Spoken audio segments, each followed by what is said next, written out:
what percentage would you put on what you learned in college being applicable to what you do day to day? 10%. 10% is what I would say before you even said anything. Why should student athletes get paid for competing? Why should? Some F1 drivers earn their spots. Some F1 drivers do not. They have money, or they will bring in money. If you're willing to come here and like join the military and like die for this country, you can bring your whole hip hop and family over here. I don't give a Rachel's gonna be so mad when she sees this. I'm a bad person. So, Can we rewind to question 1 where I introduce myself again?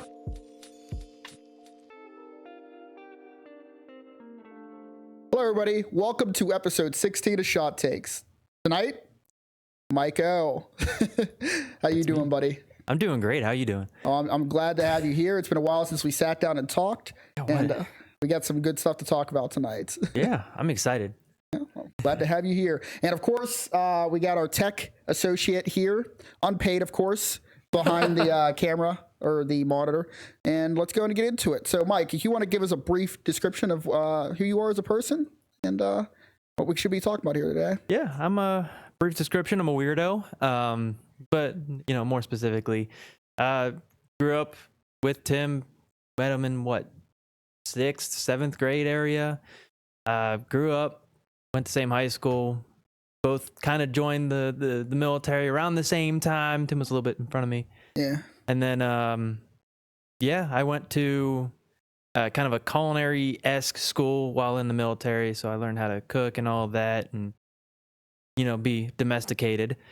And then after that, I went to school in Florida. I got a degree in electrical engineering after switching my degree plan about 3 different times.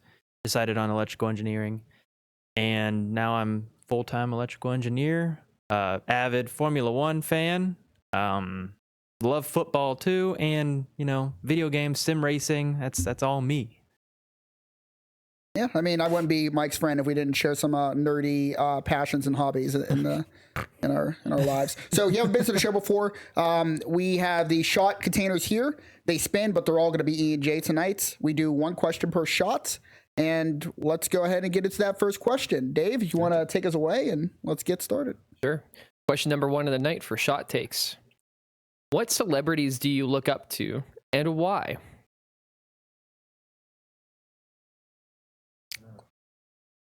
What celebrities do you look up to, and why? Well, the really tall ones for sure. So yeah, I mean, right now, it's a good one. So right now, I'd say Baker Mayfield, quarterback of the Tampa Bay Buccaneers. Okay. He's got great leadership skills. And Anything. What gives him better leadership skills than any other college head coach? Just to kind of set the standard here. I am not, versed in football knowledge whatsoever, but you're an expert at this. So, what makes him different from the other football coaches? What makes him better as a leader? Sorry, we had to move the mic for Mike. It was in his face. Anyway, go ahead. I think he has better leadership skills. Mainly because, he started out as a Cleveland Brown, was really good, took them to the playoffs for the first time since I can remember, won their first playoff game in Cleveland, and then Cleveland did him pretty dirty, got rid of him the next year because he was injured and had a bad year because he was injured, but yeah. He went to a new team. Team didn't do that great, but the players rallied behind him, which tells you a lot about his character, a lot about his leadership skills. And then they got rid of him and sent him down to Tampa after a short stint at LA, where he literally came in the night before a game, didn't know the playbook, won the game. Oh, wow. If he throws a touchdown pass, he's down there celebrating with the boys, even if he doesn't throw a touchdown pass, he's running onto the field, he's celebrating with the boys. That's his team, and he takes ownership of it. How much do you think that he changes much when he's off the field? Do you think that he's kind of the same person, or do you think that he's kind of a different person on the field? I want to say he's the same. And the only reason I say that is because you don't hear anything about him being a different person. Oh, he's a great athlete. He's this way on the field, but off the field, man, he's a jerk. No, you don't hear that. But yeah, I think he's the same on the field as he is off the field. A nice, kind guy. He's there for the boys. He's going to celebrate your victories just like you're going to celebrate his victories. What about some things that you would do with him if you, well, not in that sense. Don't get any ideas, Dave. All right. All right. What are some things you think you would be able to connect with him, you know, if you did meet him? Drink a beer. We'll just talk, man. Like I feel like he's a big nerd too. I know he plays video games. I want to say it was Halo. When Halo, he played Halo? I want to say Halo Infinite, when it came out, they did a big thing with him as like an advertisement to try to get maybe more of the sports fans into more of a like Halo type game instead of, I play Madden all the time. No, it's like, hey, here's Baker Mayfield. He's representing this game. Play Halo Infinite. I think it was Halo Infinite. That's another question I had. Why is Madden like the guy? Why was he the guy chosen to ascend to godhood with the most popular video game ever? Why was John Madden? He was the coach. He was a player at first, and he got injured a few times, and he had to retire pretty early. But when he became the coach of it's Las Vegas Raiders now, but it used to be Oakland Raiders. When he became the coach of the Oakland Raiders, same thing, leadership. Everybody loved him, and he took the Raiders from whatever they did, which wasn't very great, to greatness. They won championships. They were Super Bowl contenders at least for like at least every other year, if not every year. Do you think you have to do that to be a good leader, though? No, it was just the way he was able to build. Mm-hmm. So he was in charge of building the team. He built the team, and the players loved him. No one wanted to leave, not because they were championship contenders or anything, but they loved him as a guy. Like, they just loved him as a person.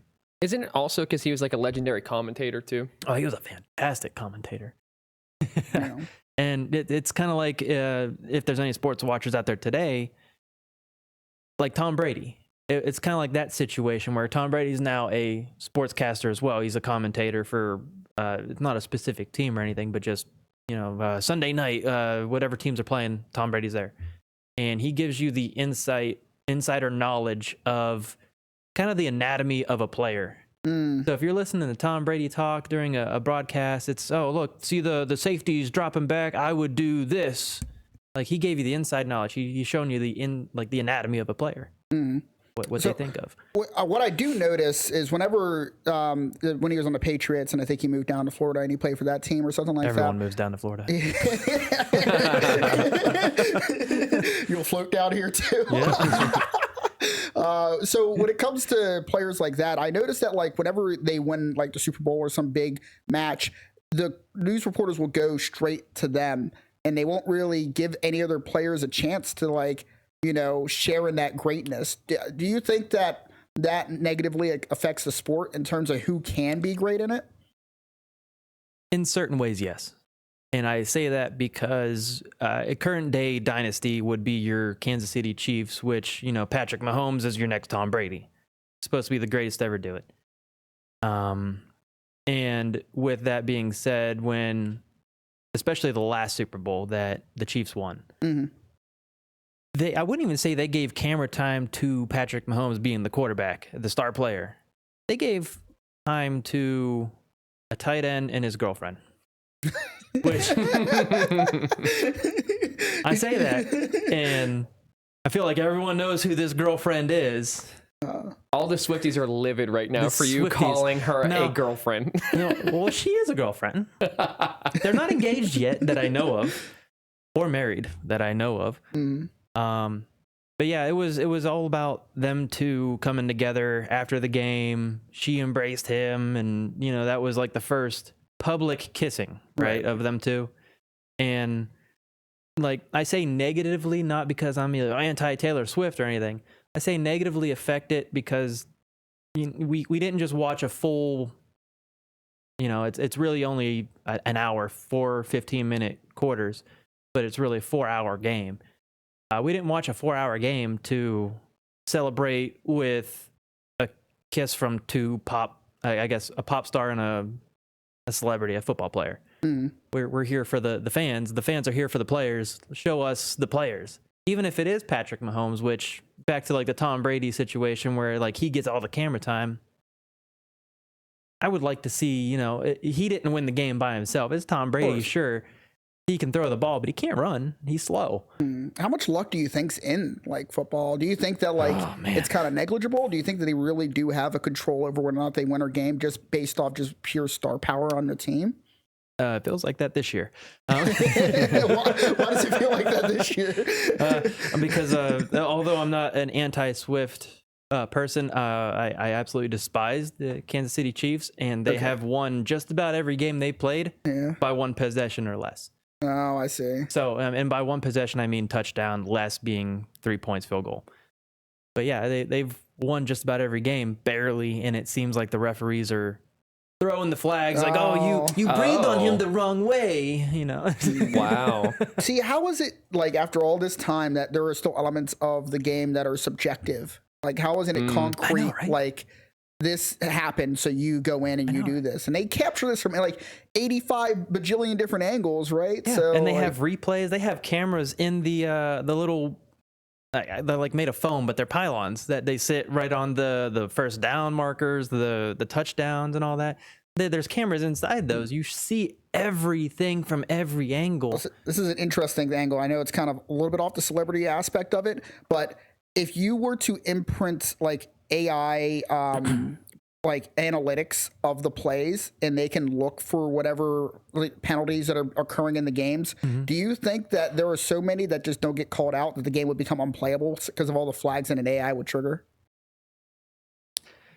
I don't know. Because I want to say the game is played fairly cleanly. There are some very obvious ones where even the referees miss it, but you see it as a fan. Right. Like, that was a face mask, but nothing came from it. So AI would help in that situation. I guess if you put AI in there, you've got to bring down their sensitivity.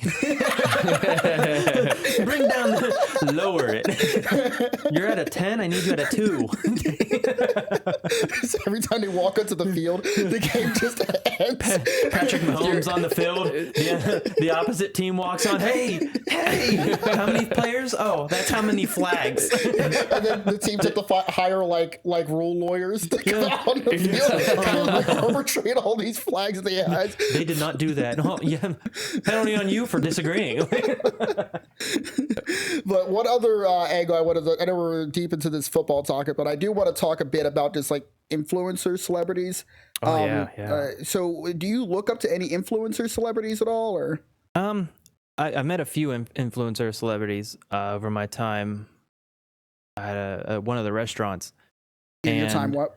I used to work at a restaurant in Florida, and there's a lot of celebrities came in, influencers, sports guys. But all the influencers I met, I think my favorite one would have to be Tim the Tap Man. Okay. Yeah. Is he cool in person? Oh, man. He is as cool as he is on that camera. Nice. He is the most down-to-earth guy. Because I wasn't a cook necessarily. I was a cook. I cooked. And I wasn't a server, but I served. I was kind of like the middleman where it's like, okay, I cooked, but the food needs brought to the table, so I'll do it anyways. And he's the kind of guy that when you bring him his food, it was a steak, right? I could tell you he orders a filet mignon medium rare with mashed potatoes, right? My kind of steak. Great guy. If you could judge a guy by his steak, medium rare filet, you're a good guy. But no, he literally told me to sit down. Like he ordered a spare steak. Sit down where? At his table. Like he ordered 2 steaks and it was him and his wife, but his wife got a salmon. I was like, you're really hungry. You want 2 steaks? He's like, nah, man, sit down. Like, no way. Oh man, actually, yeah, that's really cool. So I got to eat with Tim the Tap Man, and he ordered my favorite steak too. I mean, wait, you were working and he ordered you a steak and said, "Here, you're gonna sit here and eat this meal with me." Yeah, and then he came in once a week after that first time. He came in once a week, and I was requested to deliver his food by name. Wow. Look at you. I didn't know you were Tim's mistress. Better to get some ass action on the camera for us here. See what he and see latched what we're on working. to. Yeah, see what we're working with here. Built like a 2x4, flat. That's funny. He likes you for your personality. Yeah, So what you guys talk my about? eyes. What do you talk about whenever? I mean, like I'm sure you knew him beforehand, but like, were you like a big fan before you met him, or were you like you knew who he was and recognized him? Or I knew who he was. I recognized him. A big reason I knew who he was and I recognized him was I also used to stream here and there with another buddy of mine, and yeah. So when we were streaming, whatever. That's not part of the point. We went to TwitchCon, and there was a massive line to meet Tim the Tap Man. I kind of knew who he was, didn't really know who he was at that point. I waited in line, got to meet Tim the Tap Man. Cool dude. He didn't remember that engagement when, I sat down to eat steak with him, but I'm not going to hold that against him. Well, of course. He meets So many I couldn't people. even put a number on how many people he meets a year. Yeah. I can't say thousands because I think the number's higher. well, you only have so many hours in your day Yeah. too, right? Yeah. I mean, it's still special that he spent time like- doing something that he probably wasn't going to get any like social media engagement from or No. anything like that. That was going to boost his, his outreach or whatever. Especially like eating the steak with him. Like that wasn't something that's going to boost his fandom. Oh, what? He gained one fan if it was me. If I didn't, if I wasn't already a fan. Nah, man, he's playing 5D chess. He knew you were going to be here tonight. It's for you. So one aspect of meeting celebrities, and once they're like really popular, right, is do you think because he has less time to spend with his fans that he becomes less good of a content creator? Ooh, I would say no. And the only reason I say that is because he plays a lot of shooters. So just to get that out of the way, just to know what kind of, if you don't know who Tim the Tap Man is, you know what he plays. He plays a lot of COD. But I wouldn't say he doesn't spend time with his fans because his fans are also playing the video game. So he does community games where his team, his squad is comprised of fans instead of people that he normally plays with that he knows are good. And the people he's playing against also know who he is. So he has fan engagement, just not as frequent or as in person or personable as he would like. I know that because he's personable. He told me to sit down and eat a steak with him, and we just chatted about life. It wasn't even, hey, you know who I am? I'm a pretty big deal. No, he didn't say any of that. He was just a cool guy. That's awesome. And so I'd be kind of afraid because like I really like watching like Markiplier when I was growing up and getting into YouTube and everything. And I feel like if he was never into like YouTube or whatever else, I could definitely play like board game nights or whatever else and hang out with him and be able to connect and have a good time. But I feel like over time, he's kind of like his ego, not that he's a bad person, but like YouTuber ego definitely gets to you over time. And I mean, like, not that most people want to have a better life for themselves and grow and get better, but I feel like you can kind of see that kind of peering through his personality at times. That he kind of knows that he's the shit and all that other kind of stuff, which he is in terms of the YouTube realm. Like, you'd be hard pressed to find a gamer who doesn't know who Markiplier is. And you can look back on like Markiplier, right? You go to his page, you look at years ago one of his videos, and then you look at a brand new video, and you can definitely see the difference of him just being a guy to now I'm the guy. Yeah, and I think I also reference like Mr. Beast and like how his videos, they seem like they become so like it's out of his control, like all the different elements of what happens in his videos now. Yes. He's still like doing stuff that he wants to do, but the production value and the company aspects of it, do you think that helps make his stuff more entertaining, or do you think that it just helps it look better? Like, is it more quality in the sense of, meat on the bones, or is it more quality as in like visually more quality? I think, especially when you add random fans into his videos like he does, especially like, the Amazon stuff, the Beast games, you had 1,000 random people that he has, I would say, no connection other than they're his fans. The randomness of that, I personally enjoy. Because it's not scripted. You can't, when you get that many random people that you don't really know into the same room and, that the task is do this, it's going to be done however many people, it's going to be done that many different ways. And it's the random of it makes it more enjoyable for me. I think it's a quality thing instead of a quantity thing. You think so? That's interesting. I would think that the more moving pieces you have, and the less more personal you can get as Mr. Beast with like your contestants, right? I don't even know if he's worried about being personal. You don't think so? I don't know. It doesn't seem like he is. Like the most personable video that I've seen of his was, and I don't even know if it was staged or if it was completely true or not, it was like an eye surgery, some sort of. I remember seeing that one. Yeah. We went to different countries and like. He went to different countries, picked people that were either almost blind or something, and they had a experimental surgery that can make them see again, and he paid for it. Like, and he did that one-on-one for each one of those people, because it wasn't like, oh, let's go to Bangladesh and choose 10 people. Right. He went to different countries and picked one person, and he was there for the entire like operation, outpatient, inpatient. It seems like he like moved around a bunch too. It wasn't just like all in one like city or whatever. No, right? it was. I think he went to Africa for one, and then obviously he was in the U.S. maybe for 2 of them. But it was all one-on-one for that entire video until he switched to the next person, and then it was one-on-one for that, and then next person one-on-one. But yeah, he moved around, but he was also present.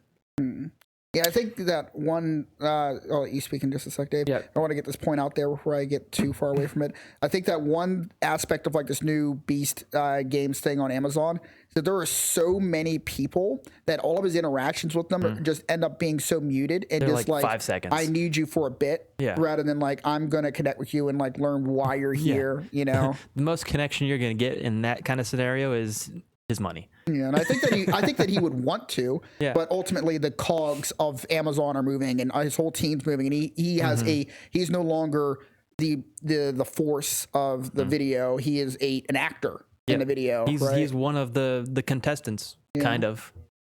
I would almost say, he's a character too in the show. I don't think Mr. Beast's goal is to connect with people though. No, I think his goal has always been from the start is to be the biggest YouTuber. Yep. I think so. I think that he gets there because he tries to connect to people. I don't know. I think he does it because he makes these ridiculous videos. I bought a town, something like that. Just like these crazy outlandish videos. It's not about the town itself. It's about like, wow, I didn't even know somebody could do that. Yeah, I mean, and that's never been his goal. Like he's not like a Diary of the CEO. Where he's like interviewing people trying to get down to the core of who they are. That's not what his channel's about. So I think naturally, if that's not your goal from the jump, then you are going to grow away from people over time. What I think Mr. Beast should do, personally, is if you've ever seen like Undercover Boss, like that old TV show where like the boss goes undercover, they dress up. Yeah. Do an Undercover Boss and go just be with people. Yeah, and see, be with your people. You could make a show like that too, or an episode where you have like 100 people, and you have to try and convince them to like him to like you anonymously, rather than just like winning games or whatever. Especially since he owns a chocolate chocolate factory, like he's Willy Wonka, but he owns at least a chocolate. That is a video. He's basically Willy Wonka, but he owns a chocolate company. Go undercover. Go work in that facility for a day. Connect with your people, even if they don't know that it's you.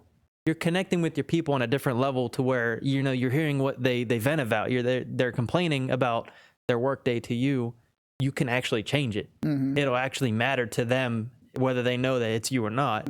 You're still connecting. Yeah, I think that this will be the last point before we move on to the next question. I think that as soon as something odd goes on, like everybody starts wearing masks the day at the office, you probably just know that, he's filming a video here. So it'd be kind of hard to do it anonymously. He would have to have a hell of a disguise to make that work, because the whole thing about a secret boss is that like you may not even know what your boss really looks like. But let's move on to question number 2, which is technically number 5. All right, bringing it back, moving to question number 2, number 5, whatever you want to be. Question number 2, let's go ahead and get our shots going here. Yep.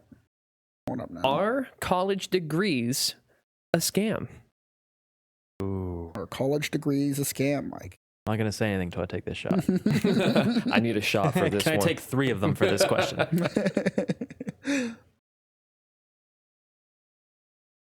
So to add some kind of backdrop to this, you said that you changed your careers 3 times, or your college degree 3 times. Yep.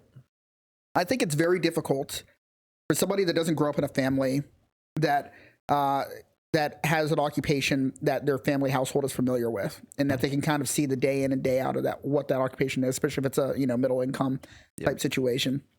For me, coming from a lower income to like low middle class at best income, I had no idea what the hell I wanted to do. I had no idea what to be good at, or what, and then you get into college, you pick a degree path that you. It's like throwing darts at a dartboard. I don't know what to do.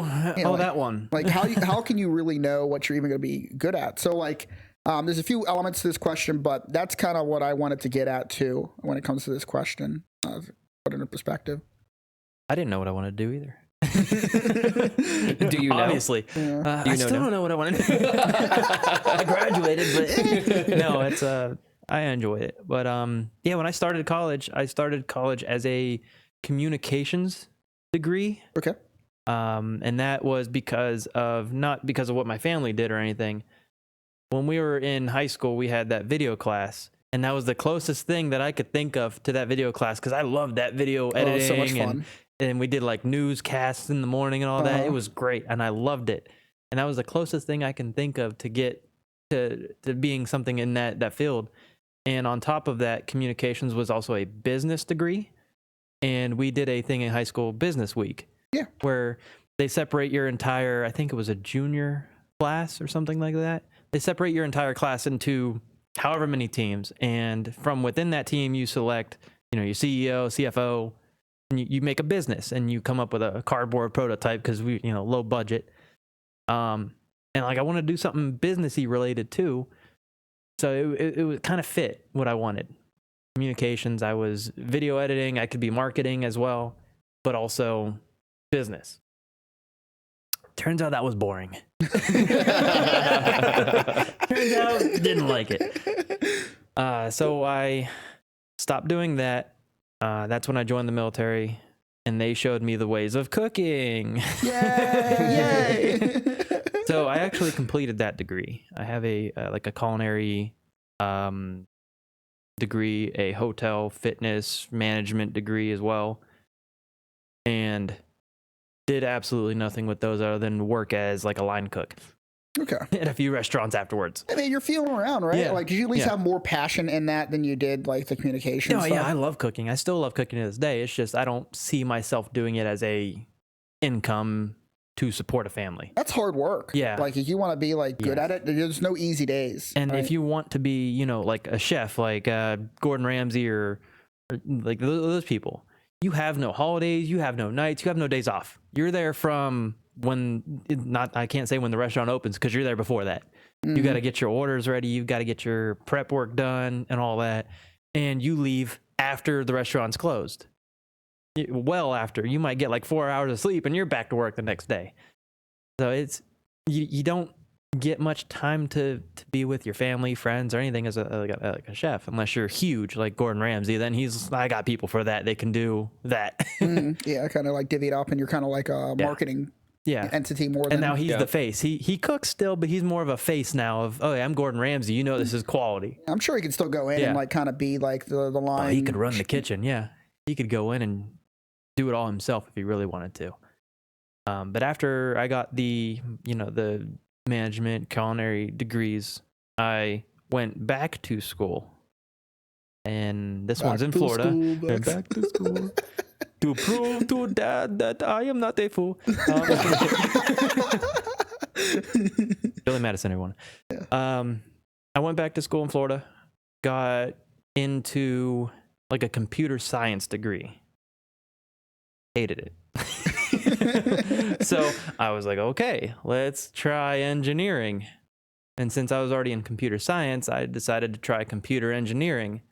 But the degree plan that my school had was a dual degree plan. So you could choose to do the dual degree plan or just one or the other. I chose to do both because why have or when you can have and. Yeah. So I did a computer and electrical engineering. And then right about my junior year, I was computer, no. Yeah. I don't want to look at words on the screen that make no sense, but somehow the computer works. It's like another language. Yeah. So I was like, I'll trade out programming for math. And that's how I got to electrical engineering. So I don't know if you want to get into your profession or not, but do you think that your time in college has applied to anything you do in your daily work? Like, what percentage would you put on what you learned in college being applicable to what you do day to day? 10%. 10% is what I would say before you even said anything. 10% is what I would say. 10%. And I think that that's kind of like a disservice society is doing right now. Is you hated communications because you saw a large percentage, 90% potentially, of a job that isn't what it's actually like when you're there, right? Yep. And I think that that's very frustrating that like we spend so much time, doing general studies or whatever else, or stuff that has nothing to do with the job itself. And I am a big believer that most people can do any job if they are introduced to it and learn the day-to-days, because ultimately, right, you are doing very simple tasks just that are just compiled up. Your clicks are still just clicks at the end of the day, right? Like, but do you think that, I don't know, how much did you spend on your degrees in total, if you're comfortable sharing that? GI Bill. Yeah, I spent 6 years of my life earning that. So yeah, but that's I mean, like that's I mean, I don't know exactly what your income level is from, but like for me, like if I had to go to college and I had to pay off all those loans without the GI Bill, good luck. How would I ever justify switching careers? Correct. Like, how is that possible? Yep. It is like, so what I get into, if I go and I get like a sociology degree or something, because I want to, be a benefit to society or whatever else. And then I realize that that's not the degree path that I should have went into when I see, potentially I'm better at, computer science or statistics or some obscure thing that you wouldn't even know existed, like flying drones until after you get into it. It's kind of like one thing led you into another experience that you're like, oh yeah, I like this way more, like flying drones and stuff. It's like I went to college for this, but I love flying drones now because this part of my college kind of introduced me into that world. But now I really love it. What do I do? Yeah, so it's like, so then you have to kind of like lose those 2 years of your associate's degree or whatever else just to get into another path where, half of those credits don't do anything, but the college doesn't care, right? Because they're still making their money off of you, right? And they're padding all these other curriculums that wouldn't exist unless, you force, kids effectively to go into these other programs. But so the core of the question, is it a scam? And if it is so, how do we kind of fix society to make it no longer a scam? Man, a scam. I would say some degrees are. The degrees that I deem not a scam would probably be your STEM degrees, because those are, you benefit society in some way, shape, or form. Plus, it's a pretty decent income within STEM degrees. Right. But man, how do we get away from that? I don't think we do. We're too far in the rabbit hole on that one. Hey, but what I would suggest is kind of like an internship. I would say try to do an internship of some sort, even if you don't have any sort of degree or you're in a degree plan for school. If you like engineering, see if there's an engineering firm nearby and just see if the president or the owner of the company or whoever is cool with you just kind of sitting in shadowing, see if that's something you might be interested in before you go and pay an institution for 4 years of teaching you. And you're right. I think that should be the method to go about it. But I think if you're physically in college, right, you're going for like aerospace engineering, and it's a very competitive field, right? And you have to have a high GPA. Yep. You have to show that you were in extracurricular activities that you've gone to and that you were a leadership role in those extracurricular activities. And then you also have to show that you've done internships over the summer or whatever your downtime is to show that you're being active, that you have experience in the field. Some people don't get that opportunity to have the time to go and do internships and go and, make sure they have perfect grades. Sometimes them passing is equivalent to somebody who is getting, a 3.7 or 8 GPA because they have to go and work at Wendy's or McDonald's after they're done going to class, right? And then they lose that time that they could be spending learning. Kind of perfect their, I'll say perfect their art. So I like, to me, being a minority, I feel like it very much separates the classes of what people can reach, what professions.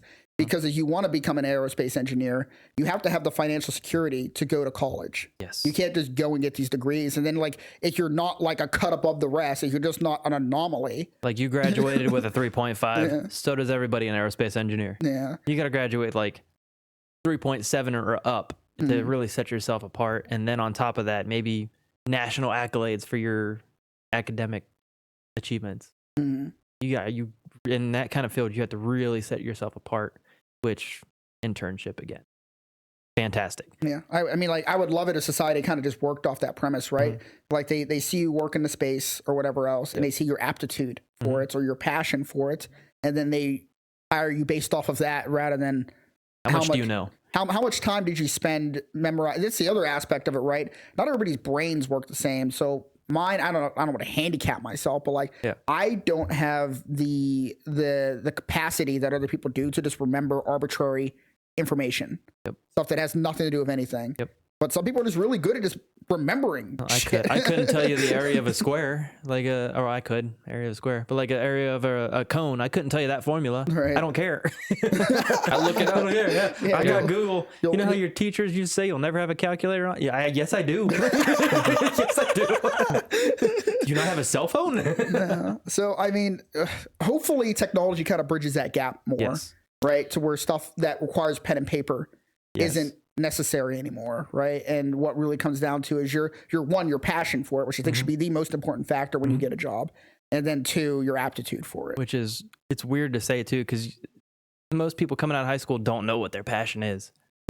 They're just going to college because they're told to, or that's how you get ahead in life. Go to college. You don't have to. You can wait a couple years. You don't have to go out of high school. You don't have to go directly into school. Which, I mean, I did 1 year directly out of high school, and then that was it. But yeah, I feel like take time. If you're gonna use your income of whatever, how much you make, or you're gonna take out government loans to pay for school, take your time to figure out really what you want to do. YouTube's a great tool. It's fantastic. YouTube University, great tool. What if they started selling degrees for YouTube? They start selling degrees. It comes in like you hit like a 10 million subscriber. It comes in like the play button. It's just like watch time.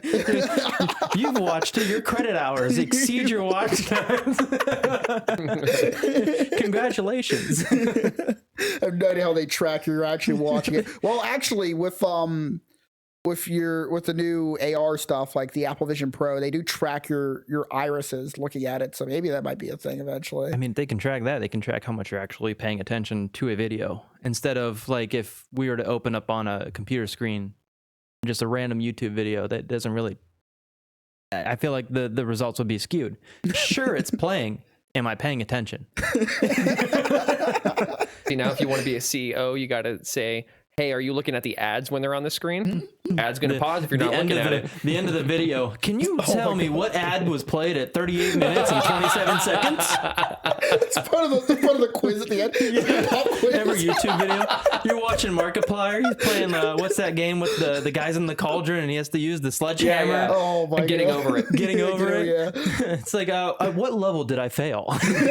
What level did I fall all the way back down to number 1? That would be my petty ass if I ever posted an ad or something like that. First comment to get it right, I'll tag them.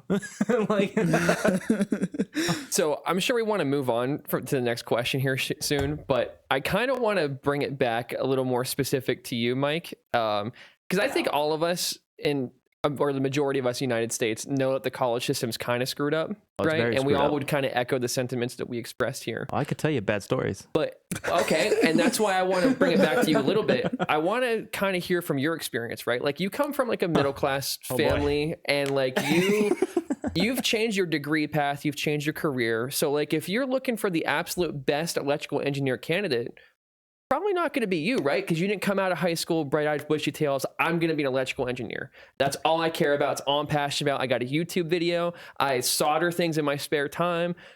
So like, how have you penetrated that job market without that really being your number one goal in life? I got lucky. Okay, how so? So when I went to school, I was getting ready to graduate, and I was kind of stressed out about finding a job. I was like, okay, it's a very competitive career field, and I did absolutely nothing to set myself aside other than I graduated with some sort of honors. I think it was like cum laude or something like that. Just the very bare bones, but it's honors. Okay. And I did absolutely nothing to set myself aside, which is definitely on me. I did almost no internships. And I had a buddy in the same degree that I was taking, and he just happened to be working at a company, not working, but as an internship. They're paying him, so I call it work. But he had an internship at a company, and he said, hey, I'll put a good word in for the boss. So I got extremely lucky with that. He put a good word in. Is it luck or is it just networking? I guess it's networking, honestly. but I was lucky to know him. Yeah. I think that's a pitfall of society, and it really frustrates me too. Because networking seems to matter much more than any single factor when it comes to getting a job. Correct. It doesn't matter who the best is at something, So particularly running the country. It's just who you know. I'll tell you what, if I owned an engineering firm myself and I was hiring people out of college and I had two candidates, obviously no experience because they're fresh out of college. And I had two candidates on my desk. One graduated with 4.0 and one graduated with like a 3.2. I'm going to hire the 3.2. And the only reason I say that is because they know how it feels to fail. Yeah. They know how it feels to not be perfect. So then that's something I can work with is, okay, you know how it feels to do something wrong. This person might not. So if they do something wrong in the career field or at the job, how are they going to take it? This person obviously persevered. Oh, they failed a test, but they came back and passed the rest. Right. Like they built off of it. So that's what my mindset would be if I owned anything, really. If I was, CEO of any company or owner or president or whatever, I'd want the person who knows how to persevere through, I guess, hardships. And some companies do that. Like Google does that. They have like tests that are beyond just the common screening tools to determine who's actually creative and ingenuitive, because that's who they want to is going to push the company forward. Yeah. But some companies are just, I hate the term, but it is true, too big to fail, to where, they get the bailouts whenever they need it, or, the quality of their employees doesn't really matter because them failing would mean the entire country fails. So they're not allowed to fail effectively. And I think that's one frustrating thing for me is that a lot of these positions are just kind of just like you're filling the space of that role and you're just kind of cashing the check. Yeah. Right. And it doesn't actually get any improvements done to it. I mean, there's, like you said, companies that are too big to fail. They could hire someone off the street with no degree and they still wouldn't fail. They would just pay this guy to sit at a desk and keep the chair warm. How do you feel about like legacy hires, like your children and stuff like that for companies which are not qualified to be running? If they're not qualified, I disagree. If they, like, let's say, I had a kid and I owned an engineering firm. He did all the hoops, jumped through all the hoops, went and got an engineering degree, and he became qualified while also kind of shadowing what I did. So he knows the ins and outs of what I do. And yeah, I would hire him. It might not be, directly like my replacement. Like, I'm going to hire you. You're going to be the next CEO. I'll hire you as I would hire someone coming fresh out of college. That way, I don't want favoritism. I just want, here's your foot in the door. Work your way up. If you want to own this company when I'm done, prove it. Well, I feel like a lot of parents, they don't. They want to protect their family. They want to make sure they lead them successful and everything. But I think that it's also a disservice to all the employees that are underneath them, right? Because their livelihoods depend on the effectiveness of the person in charge, or the one who owns the company, right? Yep. Because we're marching slowly towards a society that is going to be, I hate to be all cyberpunk, I haven't played the game, but the planet's run by companies right now, right? And if legacies are the ones who are chosen to run the companies, effectively these companies are being ran by families. It's a family-owned business, the planet is going to be ran by families, as opposed to what's funny. It's a neo monarchy. It is a neo monarchy, but that's what it is. Am I interpreting this incorrectly, or do you agree, or do you disagree? No, I agree. If it's like legacy hires, you can do it if they're qualified. I wouldn't just say they're qualified because they share my name. I don't care about that. If they're not able to run a company, I don't want them to run my company that I built from the ground up. If Joe Schmo that I hired 10 years ago out of college is proving that he has some great leadership skills and stuff, and it's time for me to retire. Mm-hmm. Sorry, little Jimmy. Joe's got it. The company lives on. That's my legacy as my company. I want the qualified person to lead it. How do you enforce that though? I don't think you can. I think the free market does in some ways. The free market does. You're hoping that like some other company overtakes them. Correct. So like if you are fully nepotistic and you put your drooling son in charge of the company, it's going to fail, and eventually it's going to fail, right? If you keep doing that long enough, compared to somebody else who's actually kicking ass, and then Amazon comes in and buys it. It's the modern equivalent of inbreeding. Literally, though. Oh my gosh, the Habsburg dynasty. Oh man. All right, we got to move on to the next topic. We're a couple minutes over on this one. Go ahead and get our shots queued up here. Oh, it's fellas. queued. This what is this? E&J Apple? It's all E&J Apple. E&J Apple. Buy me a bottle when I get home. You like it? Oh, it is tasty. Yeah. This is my favorite thing to drink. Holy crap, get off. That's the one that didn't want to go on. All right. Now that our cap crisis has been resolved. What are we in? Question number 3. Why should student athletes get paid for competing? Why should? Because they're putting their whoa, okay, take your shot. Take your shot. Rewind. I need you inebriated first. Just a little bit. I mean, should they get paid for... Should they get paid for going in and performing the job of these athletes in the college system? Yes, student athletes should be paid. And I say that because, one, entertainment. Mm-hmm. Why do we pay the NFL people? Because that's entertaining. Right. 2, they put their bodies on the line just as much as the professionals do. The football players, they get hit, they can get CTE before they're even out of college. So true. So like imagine you have your big bright career ahead of you and you just get taken out in college before you start making money. Oh. Yep. Wow. Yep. They put their bodies on the... Now, see, I feel like it's a rabbit hole, too. Yes, college student athletes should get paid. I don't want to bring up high school. They're technically still student athletes. Should they get paid? Mm-hmm. Ooh. That is tough. I think you got to break it down. There are a couple of points I wanted to talk on the college level of things, because getting a high school degree is completely different than a college degree, because your high school GPA and all that stuff isn't really tracked. When it doesn't really matter as long as you pass the class. Yeah. You get your diploma. The ethical issue I run into with college athletes being paid is that they're employees, not students. So the place that they are studying at, they hold the people who basically hired them, they hold a stake.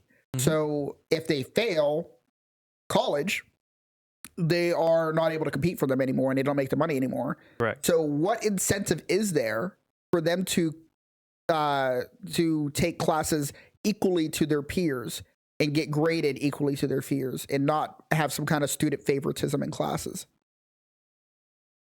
And this is a personal thing, is I feel like you should take classes equal to your peers. Because if the sports world doesn't work out, you will be equal with your peers. That's a really good point. Yeah. So that's and I'm in another Discord with a whole bunch of, they're like high school athletes where they're baseball players essentially.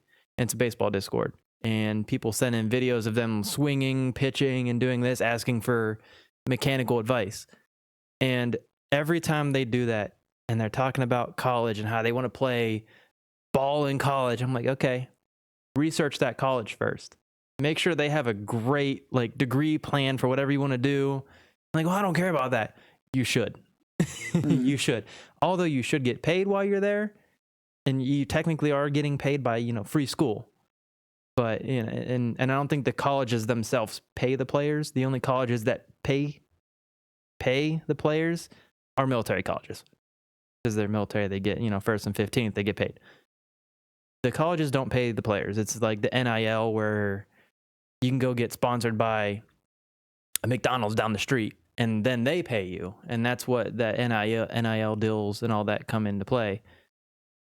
But you should focus, if you're going to college, even if you're going to play sports, focus on academics.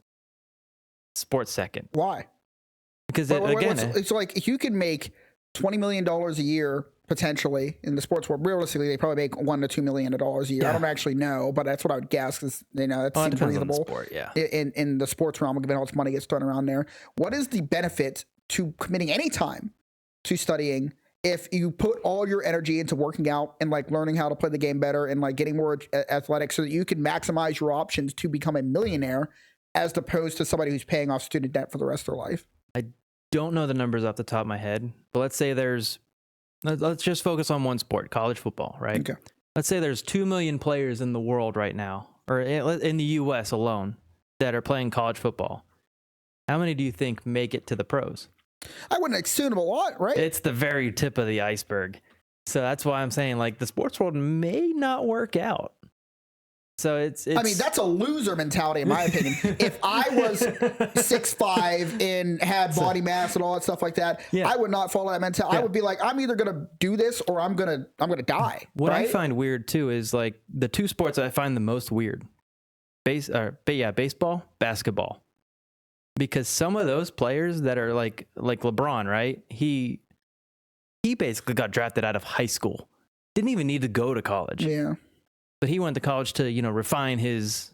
Refine what? Anyway, we'll get back to that. Art, yeah. What do you got here, Dave? So, of the NCAA players that convert, 1.6 make it to the pro. Yeah. 1.6%. Don't get me wrong. Wait. Can I just want to understand this figure? So college players, about 2%, just for simplicity, make it to professional level. Correct. Okay. What is so even if you dump all your resources into going professional, you have a 1.6 chance of making it. 1.6% chance. That is a lot lower than I expected. I expected like maybe 5 or something like that. Now, don't get me wrong. Practice squads are still a thing. Yeah. So you might not make it to, let's say your favorite team's the Pittsburgh Steelers, because we're here in Pennsylvania, right? Yeah. Let's say your favorite team's the Pittsburgh Steelers. You might not make it to be a Pittsburgh Steeler, but you might be able to make it to be a Pittsburgh Steeler practice squad. I'm sure they still make a decent bag, but that's not really even the complaint I'm getting at. Like, I get that the college is making money off of these things, but I think that because of the favoritism that is at play in the classroom to keep them employed, because it is a detriment to the college themselves to have a college professor fail them.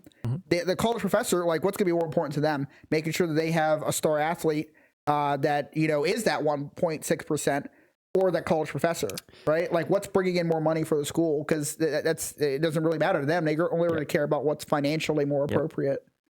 I mean, there is that pressure, but you have to remember they're beholden not just to their bank book, but also an accreditation board. Yeah. You know what I mean? Like, Can you explain that a bit? So the professors have to be accredited, and so do I'm on about. Go ahead. Yeah, the professors and the school have to be accredited. I can't say words, man. I know I'm not C&J. C&J. No, like the schools and the teachers have to be accredited. So if let's say random number 3 on the football team wants to go pro, and the school's making money off of him because he's really, really good, should I pass him in this class, even though I might get, I don't know the term, so I'm just going to say audited at the end of the term, right? And it comes to find out, they find his test in the board, that's his test in the bin that says A+ on it, and he answered everything wrong.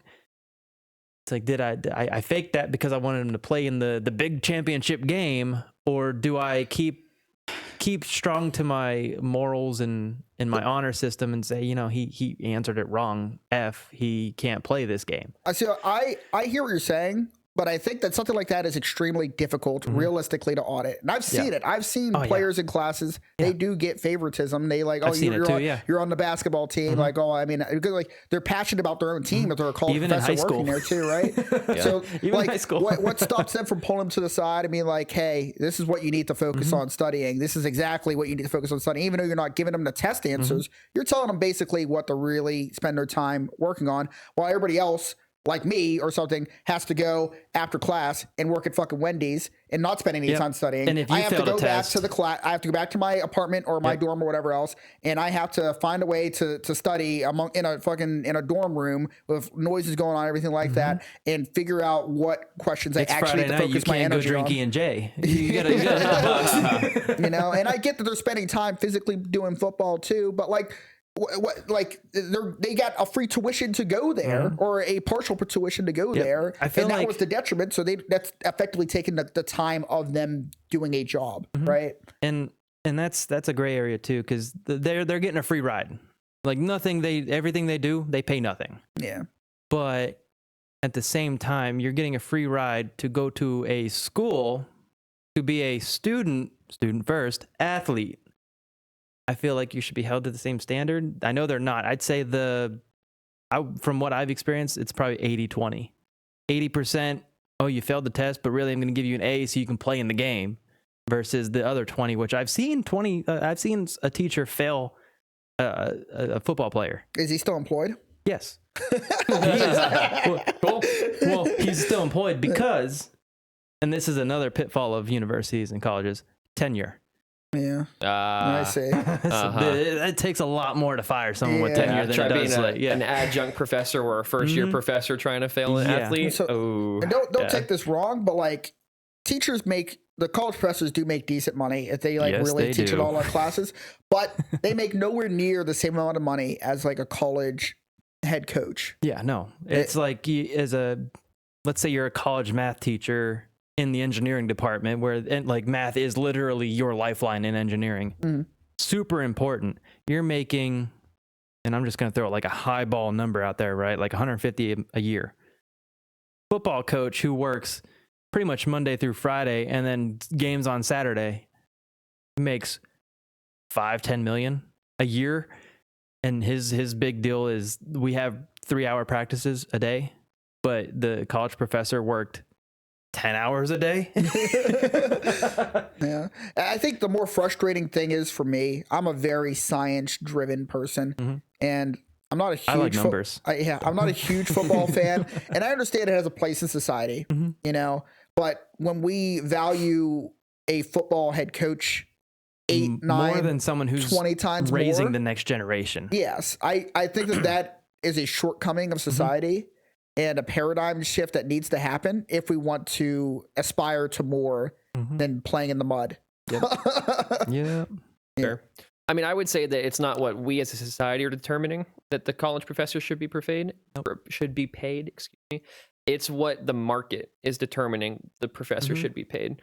What is more competitive, college football coaching or math professor teaching? College football coaching. College football. Because there's only one head coach per university versus 3 or 4 math teachers. How much money is on the line for that university and for that town, that state, riding on that college head coach versus the professor? Like Alabama. And I wish that that certain sports were like put ahead of football. Football is much easier to like grasp and understand, right? Yeah. But like, not to say that chess is like a much better example, but at least it's an intellectually provoking thing. Yeah, like here's a calculus math book. Read this, or here's the football rule book.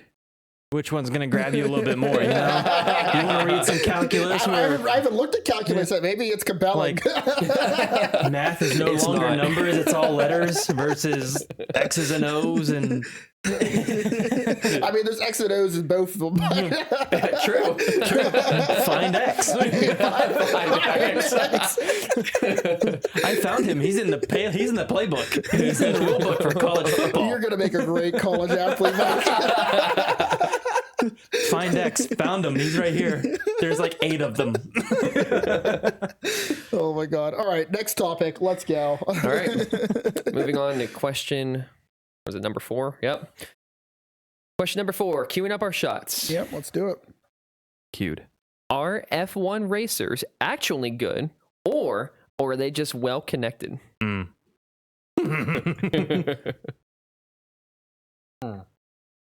Harkening back to the networking discussion. Yeah, this is a very on-brand discussion we have tonight. So one more time, are F1 racers or Formula One racers actually good, or are they just well connected? I guess you could explain what Formula One is too. Formula One is the premier motorsport, auto sport, whatever you want to call it, events. It's racing. It's open wheel racing. It's a one-seater car, and by open wheel, I mean you go look at your car and you look at your tires. They're covered by metal on the top, right? Like you got your quarter panels that are covered. Open wheel, there's nothing there. It's just your wheels stick out from your car. What's the benefit of that? I actually don't know. Aerodynamics. No. The tires But mean nothing. if it's better, why don't all cars just have that? Oh, because have you seen an F1 race? They breathe on the grass a little bit and the tire falls off. Those cars are made of glass. Like they're super fast, but literally. yeah, Fiberglass, right? Yeah, like almost entirely. Yeah. But some F1 drivers earn their spots. Some F1 drivers do not. They have money, or they will bring in money. Mm-hmm. So can you explain that a bit more? So like, how does having money get you into the sport? Because it's not like Formula One's not like, let's say, the NFL or baseball or anything like that, right? They don't get paid by viewership. They get paid by sponsors. What can bring in the most money? Winning obviously brings in the most money, or connections bring in the most money. Like currently on the grid is what, Formula One terms. Currently on the grid, there's a driver by the name of Lance Stroll. Should not be there. And why shouldn't he be there? Daddy owns a lot of businesses, so Daddy brings in a lot of money to that team. He's not a good racer. He finishes decent, but that I attribute that to the car. Car's fast. The car he drives decently fast. But Daddy brings in a lot of money, so he has a seat on that team. Mm-hmm. And he's not going anywhere anytime soon because of the amount of money he brings in. But some racers kind of do both. They bring in a lot of money because of their connections, but they're really good. Like the most recent is the recent four-time champion, four-time world champion, just won his fourth one this year, Max Verstappen. Super good. What's his last name? Verstappen. Verstappen? I couldn't stabbing. Yeah, I couldn't spell that for you. It's Dutch. Could not spell that. It's VER. I can't spell it, but let me try. But he's really good. He's obviously good. He won the world championships 4 times. Wow. In a row. Wow. Okay. But his father used to be a Formula One racer, or at least a racer in general. So he himself has connections to like different racing companies, and he used to be a world champion too, his father. So he has connections to big sums of money, big pots of money. Hey, it's in his blood. It's his legacy, dude. It's his company. He just announced that he's expecting his first child, Maxi Poo. That's what I call him because put him behind the wheel. He's destined for greatness. And that's what everyone's saying too. Is like, look, you're breeding perfection right now. Like his child is his aerodynamic himself too. He looks like an avatar baby or something. Just a really triangular head. You ever see the cone heads? He comes out just perfectly formed into an arrow. He's got a wild schnoz just like pointing out. He just pops out and sticks into the wall like a dart. That's an F1 racer I haven't seen. Do you fast. Think, like you mentioned, like the weight of the fiberglass. Does the weight of the racer matter? Yes. Yes. So after every race, before and after, they weigh them. They get weighed. Oh, really? So they have to like go on diets. Mm-hmm. So they weigh them so that, let's say, every car is roughly about the same amount of weight with the driver in it. So if I weigh 180 and someone else weighs 120, they're gonna put 60 pounds more into that car. Oh. So why don't they have like how jockeys are? Or why don't they have like midgets in the car? I mean, have you seen? Is that offensive? Is that offensive? Actually, I don't know if I can say. No, I see what you're saying though, because like jockeys in horse racing are maybe 5 feet, max. I'll admit it. I'll say short people. Sorry, I don't want to insult any demographics or anything. Maybe 5 feet max. Yeah, but height and weight really don't matter because the other teams are they're gonna match it. Mm-hmm. Yeah, so like I'm sure they all follow blueprints that are just kind of set forth by all the other cars and stuff like that. But I mean, you answered the question of whether or not you believe that they are, effectively like kind of like allowed into it, regardless of what their skill level is. You do some racing on your own, just for fun or recreation. I don't know if you do tournaments or what you got going on. I think you mentioned something about just tournaments. Sim racing is like sim racing. Yeah. Sorry, I don't want to. And I don't know how many levels there are to the F1. I don't know. There's like F19. Like I don't know if it's just like toddlers. I want to say 4. Like, so F4, 3, 2, 1. Okay, what does it start? 1 being the pinnacle. What does it start at 4? It make more sense to start at 5, right? Or 3, right? Well, so like my favorite driver is Lando Norris. He drives for McLaren, hence no, not Lando Calrissian. I wish. He drives just as quick. Nerds. But he's my guy right now, and he doesn't have any sort of racing in his blood. His father's just normal Joe Schmo. But he earned his way up. He started racing go-karts. Oh, wow. Yeah, that's where he started at like age 5. I hear that's a common associator with like driving skill, like go-karts. It's such a weird thing to like kind of be the stepping stone to get to good at the other stuff. But he started racing go-karts, won, I don't know, it's like the go-kart junior national championship or something like that. And he got his ticket to I think he went to Formula 2, straight to Formula 2. They skipped 4 and 3. And they like, you've got talent. We want you here. I got a golden ticket. Yeah. So he won the championship, I think, there too. And then went to Formula 1. Is it the same cars? Or are they less expensive? Or are they the higher the number, the slower they go. So like Formula 4 is just a step up above like go-karts, right? Why would you want them to go slower? Just getting you used to the car. Oh, he means feel. the higher the number. Formula 4 is slower than Formula 3. Yeah. No, I understand that, but like, why wouldn't all the cars just be equally as fast? Because you don't want to die. It's like junior leagues. Yeah. But like, it'd be more like your gun could shoot, 30 rounds every 5 seconds or something like that, right? Why, like, if you're not going to use all the rounds, if you're not accurate to shoot all 30 rounds immediately and hit the target, why wouldn't the cars be capable of reaching that speed if they needed to, so that you can really just see who's better than the people who are faster, right? So, like if you could get more, like, let me explain it this way. If a driver is really good at Formula 2, but the car can only go so fast, some people might not be able to handle the higher speeds. Oh, it's happened.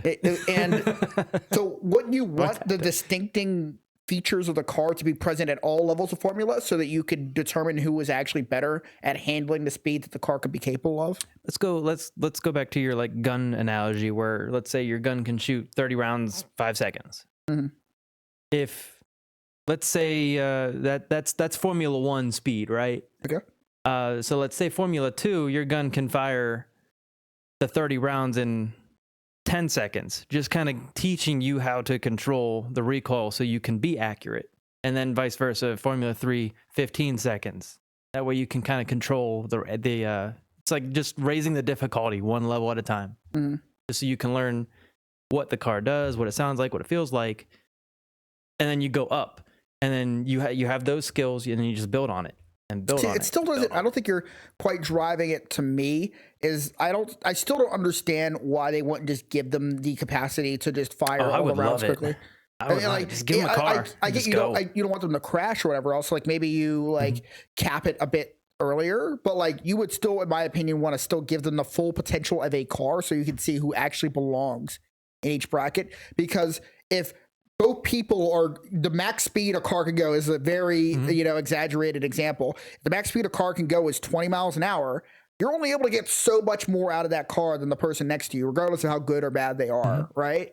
because you're going 20 miles an hour. But like you're going, capable car can go, 200 it's like miles an hour. watching two semi trucks trying to pass each other. Yeah, like it doesn't matter how good you are, right? Like you could be Sonic, who it doesn't matter. Like you're in the semi truck. Like you're not going to be able to make it go any faster than the car next to you. 0.1 miles an hour faster than that guy. You're not going to be able to take the fucking angle better than them because like you're taking up the whole lane with your semi truck. Yeah, and there's a decent video somewhere out there. It shows the comparison between Formula 3, Formula 2, and Formula 1, where they aren't on the track at the same time, but it's the same portion of that racetrack. Right.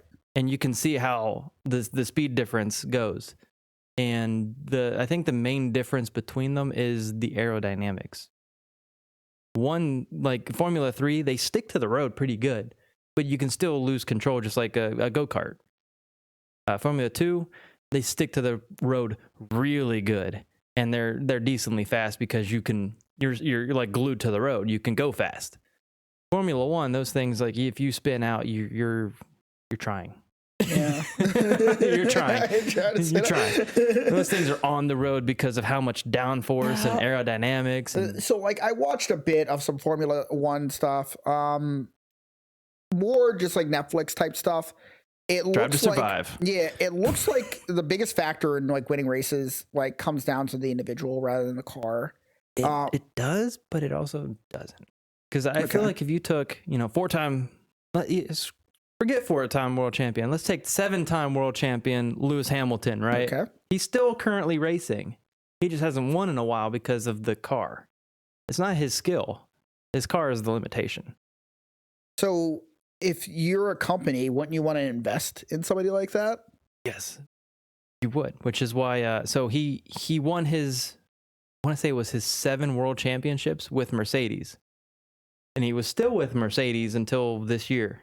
This year was his last year with Mercedes, and he hasn't won a world championship in 4 years. Mm-hmm. Now he's going to Ferrari because they know he has the racing in him. Yeah. Here's a better car. See if you can win. And one other aspect before I move on to a slightly different topic in relation to this. When it comes to racing in the actual event, you mentioned like him switching teams. 1 second. Let me think real quick. Sorry, I'm getting kind of buzzed. Well, I'll tell you that Formula One's also kind of like, I think, football in a way where the team has a salary cap. Mm-hmm. Where you can't spend more than X amount of money. And that also is determined by where you finished in the team championship. Like McLaren just won and they got like $38 million for the next year or something like that. That's a low number, but it's pretty substantial anyways. 38 million, 39 million, whatever. It's pretty big. I've never seen that much money in my life. But yeah, that's their development budget. Or their development, I guess, grant for the next year, where their cars are changing every race.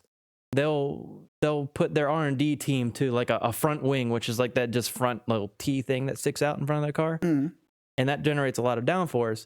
They're putting their R&D team to figure out a way to make more downforce, but not affect the speed of the car, because it's a trade-off. You can be really glued to the road, but you're going to be really slow. I see. Or you can be a little loose to the road, and you're going to be really fast.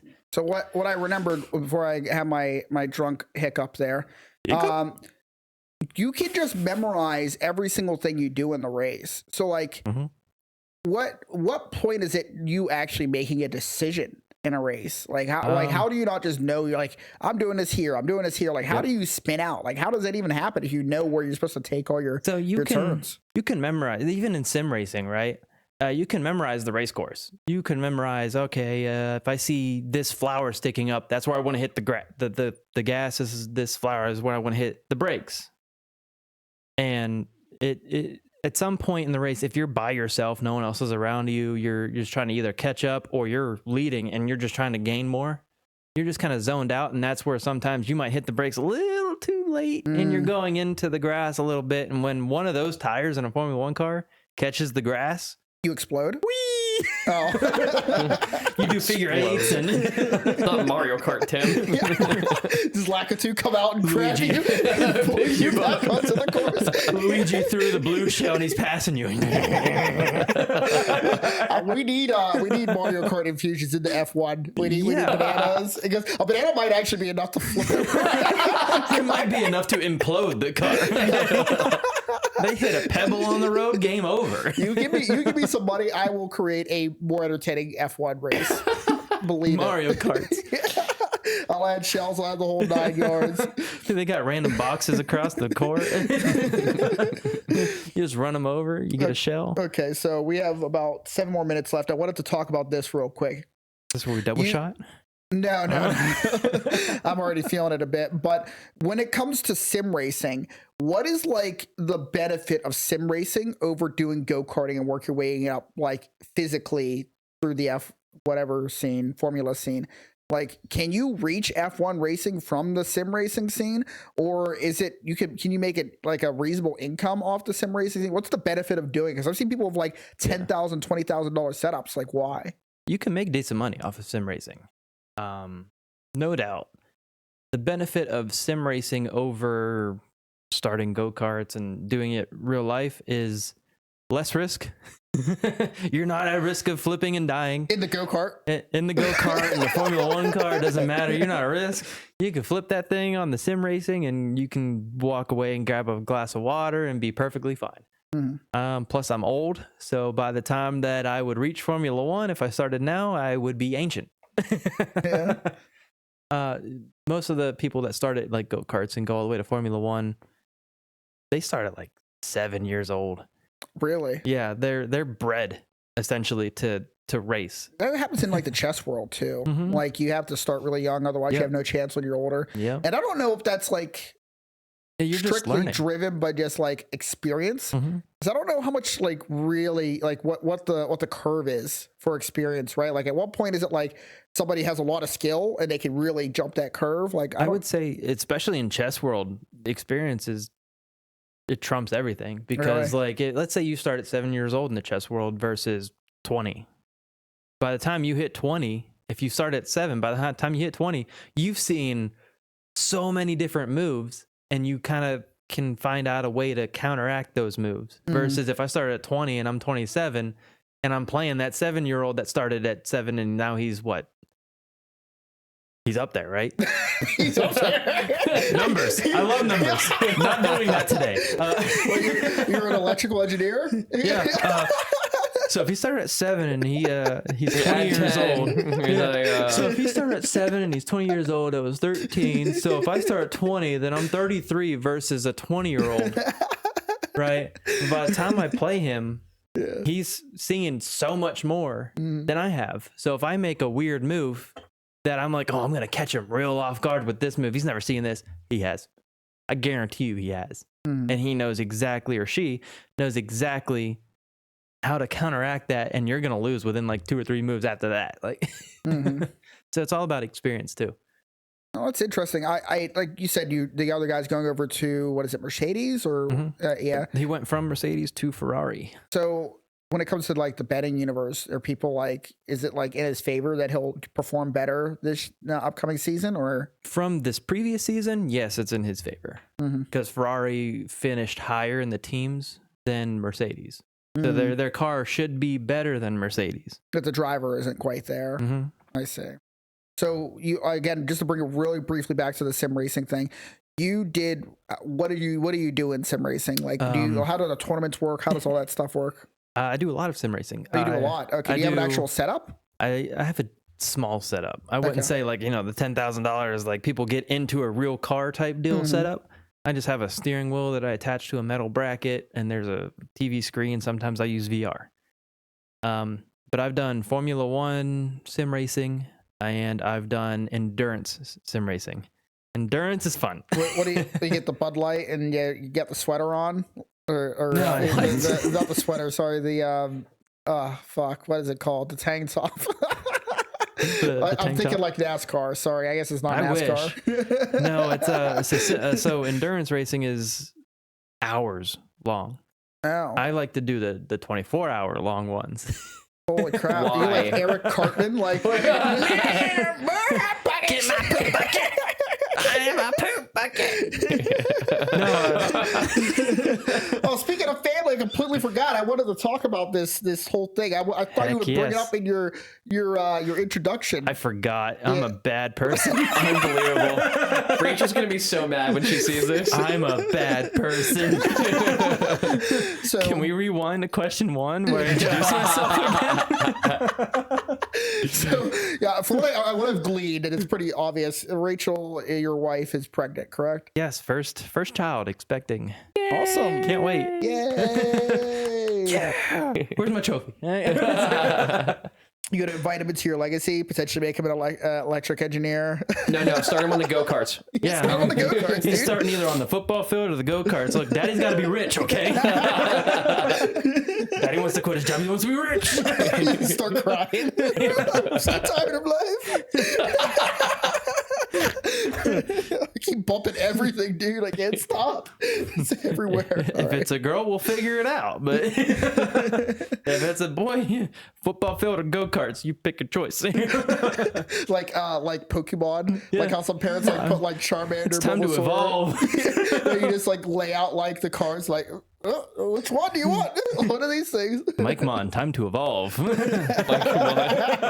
Mon. What is your next of the evolution form? Remember, we're in mega forms now. So how long has she been pregnant for? 11 weeks. 11 weeks. 11 weeks and 3 days today. So moving along. Moving. Be nervous. No. I'd be nervous. I don't know. I'm excited. I wanted this, so Yeah. Aw. I'm excited. So. You just won back all the points you lost. There you go. Thank you. Yeah, well, I'm happy for you, man. I mean, Thank this you. is a great new adventure for you, and you know, self-responsibility and being able to allocate the time is going to be tough. I'm sure. No more 24-hour races. 12-hour races. 12 hours. You just like in the 24-hour sim race with the baby, just like feed. One arm's rocking, the other arm's driving. Here we go. All right, let's go. Baby, grab the wheel. Daddy's got a tinkle. Honey, poop bucket. Or you or the baby? Me. Yeah.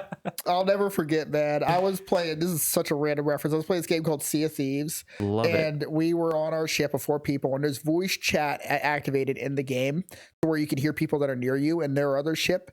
And I'll never forget this. They were roasting us and everything like that. But you could just hear this one chick. She was roasting us, and they ran out of cannonballs, so they couldn't shoot us anymore. You could hear a baby crying in the background of her mic. Yep. And you have this harpoon on your ship. You can shoot them and grab them and pull them to your ship and then kill them. And the baby got louder. The baby screams got louder and louder. She came up to our ship, like. It was almost perfect. I was like, oh my god. It was like it was planned. I got her. I am happy for you, Mike. I'm sure you'll be a great dad. And I'm hoping. I'm sure it's going to really add a lot of depth to your life and something to look forward to. Racing on to be an F1 racer. Yeah. Or a football player. They make millions too. You have a 1.6% chance of becoming a millionaire there. That's a loser's mentality. Can't throw that back at me. I invented that trick. That's a loser's mentality. Alrighty, moving on to question number 5. I think. Going into number 5. What would your goals be if you became president today? President of what? The United States of America. Milk of the world. Of the world.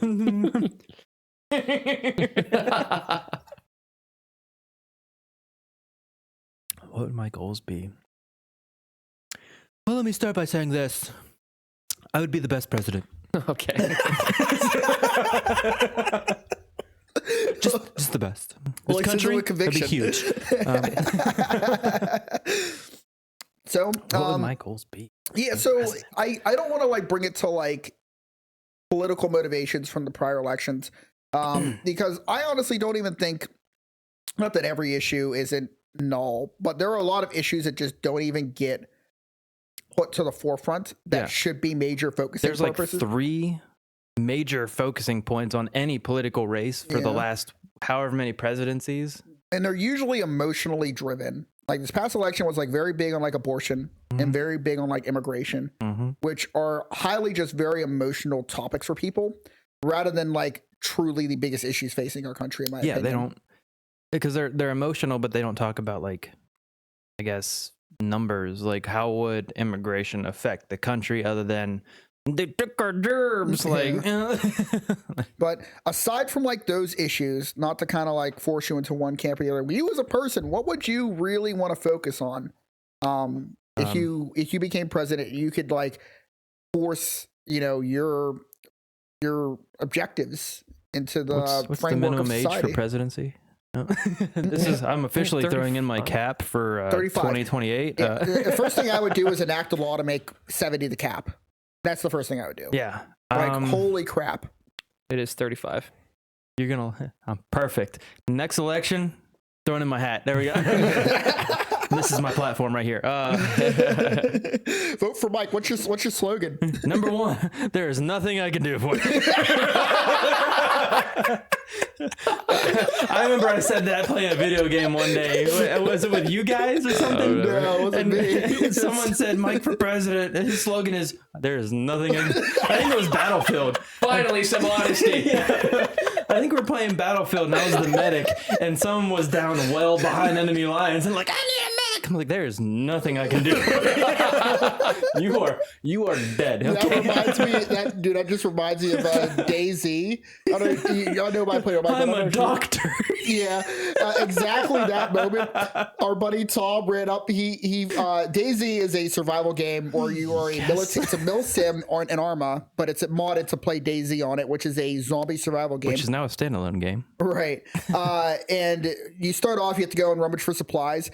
Well, somebody was bleeding out on the ground. You remember who that was? Me. Yeah, Mike was bleeding out on the ground, and my buddy Tom found a set of defibrillators, and he ran up to him like, "Everybody stand back! I'm a doctor." And he goes to defibrillate him, and he defibrillates himself. And doctors passed out too. He kills himself. I'm like, what do I do? I can't believe this. There's nothing I can do for you. That's what that reminded me of. Anyway, so what would you do if you became president? What agendas would you try and like force through to be as a main topic? And I'm not gonna say any of the words that are hot words, except for this one. Okay. And I'm only gonna use it unironically. Bidenomics. Bidenomics. Okay. Bidenomics. So people are blaming like the current president, Joe Biden, for the way the economy is, right? And how like grocery prices have spiked. I don't believe in that. Okay. I believe in corporate greed being the issue of that. So I feel like as the president of a country that owns, or I mean, the U.S. doesn't own certain companies, but they operate within the U.S., the president should be able to draw a line saying, all right, look, your bottom line, if we're going through such a bad time economically, why are you making more profit than you did in the last 20 years combined? Yeah. It's corporate greed. It happened at COVID. People were like, okay, well, we have supply, they have demand, toilet paper being one of them, and eggs and all that. And the prices raised. And then COVID's not a huge deal anymore where, like, you know, we're shut down. We have to wear masks every day, everywhere we go. Why are the prices still skyrocketing?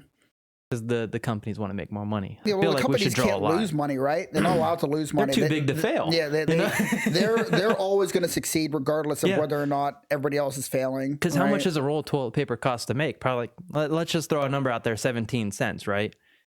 Why am I going to sell it for $10? Yeah. When before it cost me 17 cents to make before COVID, same price to make, and I sold it for like $2. Why am I selling it $10? Because I want more money, you know? I feel like that would be, that's how you get the economy back into shape, is cut off corporate greed, try to draw a line, like you made so much money, you're done.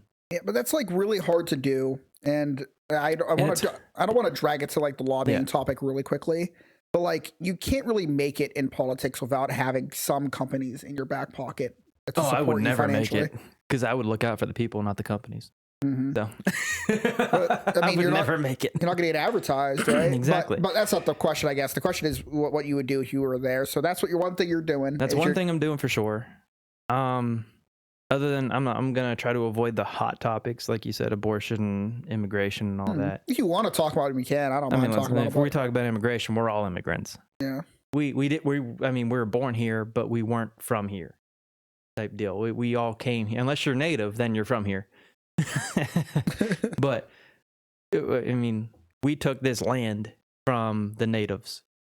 We are the immigrants. Why are we trying to stop other people from? Yeah, I think the most realistic There's a way to come over that is acceptable if you want to be a citizen, but I'm going to be honest, I haven't heard a single person who doesn't have that take. And that's anecdotal for the people I know, but I feel like everybody's in agreement with this. Shot takes or hot takes? I'm just saying, like, everybody's like, hey, I'm for immigration. We're all immigrants. Let's just do it correctly. I haven't heard anybody who has said it otherwise. Yeah, so why aren't we doing that? The hard thing is like, what do you do about the immigrants that are physically here right now? Is it ethical to uproot people who have been here for 5-10 years? No. But even if they're here illegally, I say no. But they're here taking resources from American people that, otherwise should go to them, right? Like they are paying people with our tax dollars to live here, right? That is a factor. I can see either way right now, right? So, but it is a factor. Like me and you were both in the military. Right. If you were doing something, let's say wrong, because the illegal immigration's wrong. Let's say you were doing something wrong. What would your superiors do? Or the people higher ranking than you? They would train you to do it right, or like retrain you to do something right.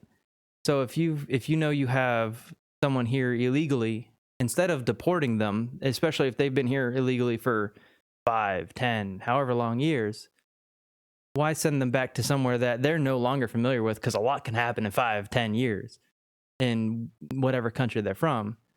Let's start training them to be legal citizens. Like, hey, you need to go to this class. Like, I know you're here. I'm not going to deport you, but you need to start taking this class. You need to become an American citizen legally. We can kind of flip it on that to where they're now legal. We don't have to worry about illegal immigrants. So I have generally liberal opinions on this, generally. But for the sake of good debates, I think I will try and take a more conservative stance. Did I just agree with you? No, you're not allowed to agree with me. I totally agree with you. Let's debate, but in agreement. You're totally right here. Can't have any of that. We got to divide this country as much as possible. We got to get to this Civil War movie as fast as possible. Movie? I'm talking about Civil War number 2. It's not the North versus South. It's red versus blue. No, it is unfair to people who are doing it the right way. Yeah, it's definitely unfair to the people. Because, why wait if you could just physically just come over here and just like figure it out later, right? And I say that as ignorant as I possibly can, because I have no idea what it takes to become an American citizen, other than because I was born here. I don't know the amount of money that goes into it. So I don't know if they're required to pay for X, Y, and Z to take a test or anything. I don't know if it's free or paid. I don't know how much it costs. Right. So I say that as ignorant as I possibly can. But I say if possible, train them. Show them like whatever's on the test. Send them to a class of here's how you become an American citizen. Who was president number 23? I couldn't tell you who was president. I still won't be able to tell you after this. I can say that I can much. tell you number 1 is George Washington. Yeah. I think that having some kind of stake in the country is the single most important factor. Because I've went on some dates with some dudes that have zero affiliation with the country, in the sense that if we went to war, even though they live here, they would just be out of here as soon as something would go on. So we're going to war with Russia. I'm moving to Canada. How can you identify with a country that you're not willing to die for? Not really die for, but like support. At least fight. Support in a time of crisis. That's where I personally would draw the line. Like, if you are willing to die for this country and you are able to show that in some kind of like reasonable proof, that is where I'm like, I don't care if you're waiting 10 years or 2 minutes.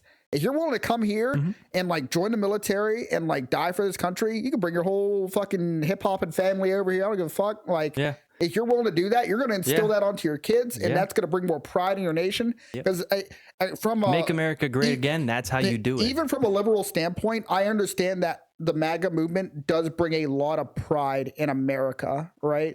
And it's very hard to find that same kind of pride on the Democratic side of the aisle, even if because I'm a veteran myself, because I have a lot of pride in my country. I wouldn't want to live anywhere else. This I place wouldn't have is signed fucking those great. papers if I didn't have pride in my country. But at the same time, there are still a lot of aspects of it that frustrate me. You know, with the corporate greed and all that other kind of stuff, that lobbying is somehow legal, that somehow you can still invest in stocks despite you actually being in a political position. That makes no sense to me, right? But at the end of the day, this is still the bastion of freedom in America, right? And I want people to want to come here and live their life, you know? Weren't we at one point, I don't know if we're still called, but weren't we at one point called the melting pot? What are we melting here? Well, I mean, like people from other countries came here. That's how America was formed. We're the melting pot. People from other countries came here. We melded, as in, you know, we melted together. Yeah. I mean, that might be true for New York, right? But that's certainly not true for Western PA. I mean, you go to Florida, it's a melting pot. You think so? Polish, Czech, German, Italian, Irish. Okay. Thank you. Yeah. I mean, at one point, your people were considered the dirty people, Mike. We were in slaves. this area. Yeah. The Irish people who were starving with no skills coming over here. How dare they? You know? But now you're here. The Irish built New York. There you go. Guess how much they got paid for building New York? You guessed it, none. I think most people don't really like the melting pot aspect is interesting, but when you are physically seeing it, it is much different when you have a bunch of cultures that you have to interact with that don't share the same values as you and stuff like that. And I don't think it's the not sharing the same values that's the problem.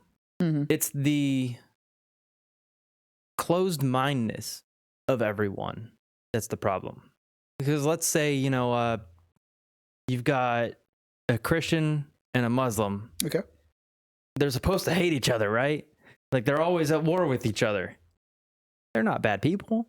You might not agree with their religion or whatever they are, but you can still get along. You just got to open your mind. Well, some religions can't get along. Some religions are completely contrary to their entire purpose, right? Like, I mean, that's why the whole issue is going on over there in the Gaza area, and Israel, and all that. That's why I liked my deployment too. It wasn't necessarily where I was stationed wasn't a war zone. So we got to talk with the locals, and they were obviously Muslims because it was Middle East. But same stories as like the Christian Bible. Same stories, different names. Like you could go over and say, you know, Noah built the ark. Right. But for them, I don't want to try to even come up with a name because I don't want to disrespect the Muslim religion. But it's the same story, but it's not. It's like I guess a Muslim version of Noah. It's not Noah, but something else. But same stories. So like, why are we supposed to hate each other or not hate each other? Because, you know, that's not Christian like. That's not Christian like. You don't hate. That's one funny thing. I was trying to take some conservative angles on this. What do you think Jesus would do about the immigration crisis? Accept it. He's accepting of anyone.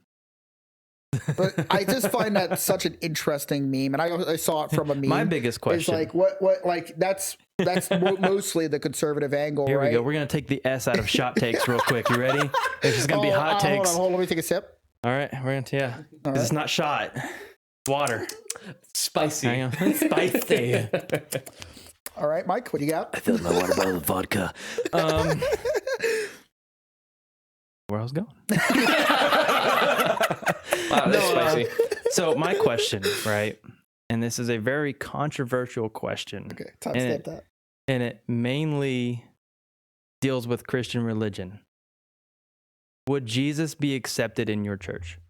If he came back today, in the same form that he was in his time, in rags and everything, because he was he looked like a homeless bum, essentially, from what the Bible described him. Would he be accepted into your church as a smelly, ragged up guy? I think that is an interesting question in the sense that what if Jesus was born today? Yeah. Would society be willing to accept him as Jesus as much as they would have back when there was a lot more, I don't know, like a more of a veil because of distance and everything else like that, right? Yep. Jesus be accepted into the church today as a... Do you mean like accepted as like they like if he believe showed that he up on is a Sunday, Jesus, or like if he showed up on a Sunday, would they welcome him in, or would they be like, no, dude, you stink. You need to stay outside. I think it's reasonable to ask him to shower because, like, Jesus, come on, dude, this is ridiculous. Well, he can't shower. He walks on the water. He doesn't sink. Can't touch his body. Can't take a bath. I keep sitting on the surface. His cursed existence. Hang on, wait. If Jesus walks on water, can he also walk on wine? Because he can turn water into wine. Could he bathe in wine? Comes out stained red. I would assume churches are genuinely accepting. I think that they would, because churches even accept like gay people, right? Even though that they are very contrary to their religion, as long as they're willing to change themselves. Some churches. It depends on the church. Some Have you walked churches. into most churches? Well, I mean, like, even if you are, but you have to be willing to like not have sex with men moving forward, right? But like the church would still accept you if you're willing to, or at least the Catholic Church, right? They would be willing to accept you if you're willing to change your ways and become, adopt their moral standings. I think they would accept Jesus. I think the bigger issue, the more I don't know, modern issue is whether or not they would accept Jesus as a real entity and prophet of Christ. Yeah, would they say, God? "Oh, you're Jesus, you're the Son of God," or would they be like, "Yeah, what drugs are you on?" Yeah, that's exactly it. Like, I think that they would, like me, fairly enough, would need some kind of concrete proof. Mm-hmm. And I know there are like at least like a few Jesuses that exist. That's the problem. What? With faith, and I'm saying this as someone who has had a falling out with Christianity. Mm-hmm. Faith is like, you guys went to the same church or something? I can't remember. We did. Same youth group. We were very deep into it together. Yep. and I'm someone who has had a falling out with Christianity. But like, what were we talking about? Jesus. Can you say you're not drunk? I'm not. I'm tired. Gosh. 16-hour drive was fun. No, like, would Seriously, what were we talking about? Would the church accept Jesus as the Messiah? Yes. And then you said the problem with faith. The problem with faith, or not, I guess not the problem with faith, but the problem with proof is faith. Yeah. You're believing something like Christianity today believes in Jesus, right? Have they ever seen Jesus? Is there proof of that? Or is it just the Bible? Well, they don't have concrete proof. They don't want proof. Yeah, they have the faith. Yeah. So would the same thing happen today if, like, let's say Jesus never happened, but he came back today? Would we still need proof, or would we have faith and just believe without, like Santa Claus, believing isn't seeing, or something like that? Yeah. Okay, got it. Believing is seeing, seeing isn't believing, because then seeing is you don't have to believe because now you know. Mm-hmm. Like, so. One small side tangent of religion before we move on to the next topic. I mentioned this briefly before. I genuinely think it is very frustrating that people like Moses, or like who gets to physically see like the burning bush and communicate directly with God. Why is it any fairer for him to be able to get accepted into heaven than just some average other person? Because the trials and tribulations that person has to go through, Moses, whoever else who has direct contact with God, is so insignificant to whatever else other people have to deal with if they are going to spend the rest of eternity in heaven, right? And that stuff, the stuff that you read in the Bible doesn't happen today. Like the burning bush. You don't hear about it today. We have news, like literally on TV, where you get same day news instead of reading it from a book that was written thousands of years ago. Right. So like, why do we not hear any of that today? Where's the proof of God? I would assume that stuff would still keep happening, but again, I couldn't answer those questions for you, unfortunately. That's just my thought. Very interesting thoughts. Back to the question of if I were to become president today, what would I do? Freedom of religion would be upheld because who knows which one is the right one? Mm-hmm. Who knows if any of them are the right one? But practice what you believe. Well, I think the big thing is that everybody gets a vote, right? Yeah. Like if you all don't agree, that's fine. Just see how many people agree and we go with the majority. Yeah. If 51% of the country thinks abortion is wrong, no abortion. That's the foundation of democracy. Well, I'm not. I don't agree with it for one thing. Florida did something this election that should have passed, but it didn't. What's that? Legalizing marijuana. It had, I think it was 53% voted yes to legalize it, but it still failed because they put a cap on it that you needed 55%. What? Yeah. So popular vote said yes, but they still said no because it didn't reach that 55. So there's one small ethical quandary with that, is that I don't think most people know what is best, unfortunately. I don't think that the average person I don't think majority rule should always be correct. Because I feel like there's more, I'm going to throw it out there. There's more older people than there are younger people. Mm-hmm. So I feel like if there were to be another president, it should be of the current generation. I think you still need the old people to kind of make sure you don't get too off the rails. Yeah, like, hey, we've seen this happen before type deal. Like, we have the experience. Don't do that. I don't know if that's exactly where I'm going with it. I think it's more just like most people are not smart enough to know what's good for them. Like sometimes it doesn't always take, specifically with weed. I think weed should be legal.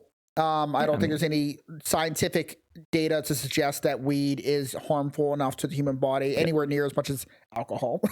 So let me ask you a question. Well, let me finish real quick. I don't think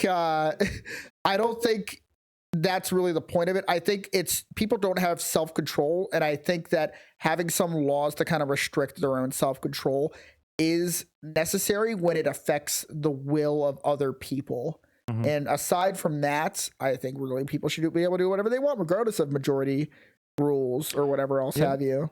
Religion and policies aside, be a good person. Yeah. Doesn't matter what religion, just be a good person. You don't have to celebrate any religion. Be a good person.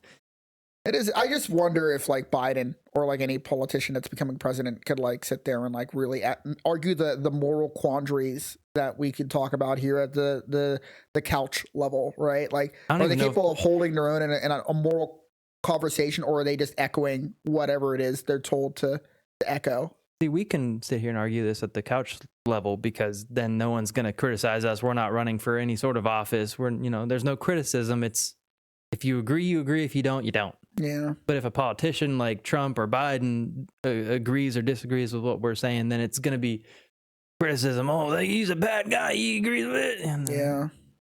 Is it a possible standard? I would make it as president. I would get raked over some. If you're a politician, it's an impossible standard. No matter what you say, there's going to be a mass majority that's going to disagree and call you names and call for your head, essentially. Like, in an episode of 16 of Shot Take, she said this, like, oh, God. Yeah, you're right. I did. I was just spitballing. So, before we move on, because I know we're well over time, if we did legalize marijuana within the country, should we release people from jail? Or should they continue to serve a jail sentence for marijuana? No, I think you should release them. I mean, like it'd be like no different if you outlawed like some kind of like segregation based law, right? You're not going to keep them in jail because they violated some kind of like white people only type of facility law. But I get the question, right? Like people who are knowingly doing something that is, because they technically did something illegal when it was illegal.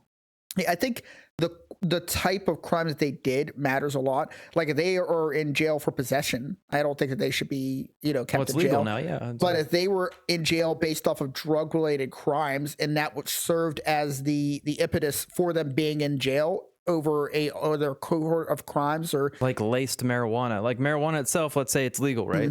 For conversation purposes, legal. Marijuana itself is legal. Let's say you lace it with fentanyl and someone died. You could still be in jail for murder. Or whatever the proper conviction would be, manslaughter or something, whatever that is.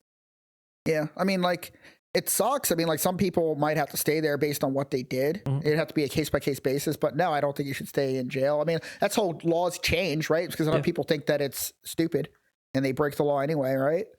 That's how it changes. So might go for president 2028. There's nothing I can do for you. Stand by that. What a slogan. All right, last question of the night. Last question of the night. All right, question number 6. What is your ideal death row meal? Oh. What is your ideal death row meal? Potatoes. He is What Irish. an Irish answer. Oh, that was a quick interview. Oh, okay. Hang on. I'm going steak. I mean, I'm on death row. This is my last meal. I don't have to worry about any sort of health-related effects from this. What are you going to eat? Plutonium? That's what I'm saying. Well, I mean, like, I go to the doctor. I got high cholesterol currently in my, 30s, which is bad, but I mean, not That terrible. sucks. But, I don't have to worry about anything because I'm about, like, tomorrow I'm dead, right? Yeah. Steak, going full steak array. You want a steak? I want a steak. I want a filet mignon, but like Wagyu. Okay. I've never had Wagyu. I heard it's great. Want to try it. I want it cooked sous vide with a reverse sear. I want a medium rare. I think the issue with steak for me is it's kind of heavy. That's fine. I won't feel it. I'm dead, remember? So I'm dying tomorrow. I ain't gonna feel it. steak and potatoes. Any particular way you want the potatoes? Kind of. Nice, garlicky, buttery mashed potatoes. Yeah. A little bit of bacon bits. Yeah. So not fries, huh? Not fries. Let's go with something really unhealthy, and I want a side of like 2 McDoubles. Classic. And then I'm going to Whataburger for a Dr. Pepper milkshake. Yeah. So I'm surprised that like you worked as a cook for a number of years. Is there any restaurant you would want these places from? If you've ever been to the Panhandle of Florida, the steak's coming from McGuire's Irish pub. Not because it's Irish, but just because that's the best steak I've ever had.